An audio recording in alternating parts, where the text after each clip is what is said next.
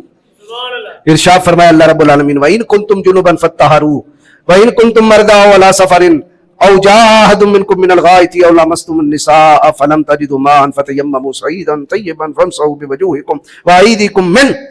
فرمایا اگر تم سفر میں ہو یا تم واش روم سے آئے ہو, پانی ملا نہیں, اور تم جنبی ہو گئے ہو یا ناپاک ہو گئے ہو, وضو آپ کا نہیں رہا, پانی نہیں مل رہا, یا تم مریض ہو گئے ہو, بیمار ہو گئے ہو کہ پانی استعمال کرنے سے بیماری بڑھ سکتی ہے یا بندہ مر سکتا ہے, دو صورتوں میں, سفر میں پانی نہ ملے یا پھر بیماری میں پانی استعمال کرنا جو ہے وہ ضرر دے.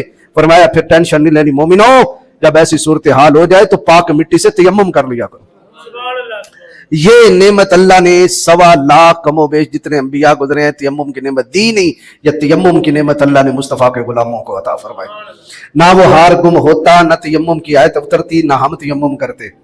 تو یہ تیمم تا قیامت جو نعمت ملی ہے یہ کس ہستی کے صدقے ملی؟ حضرت. تو جو حضرت عائشہ صدیقہ کو بک بک کرتے ہیں آئندہ وہ تیمم نہ کیا کریں. وہ نماز ہی نہیں پڑھتے, وہ کہتے ہیں نیتیاں نہ قضا کیتیاں کربلا کی ساریاں ہو گئی ہیں. بات سمجھ آ رہی ہے؟ اللہ اکبر, اللہ اکبر. یہ تیمم کی آیت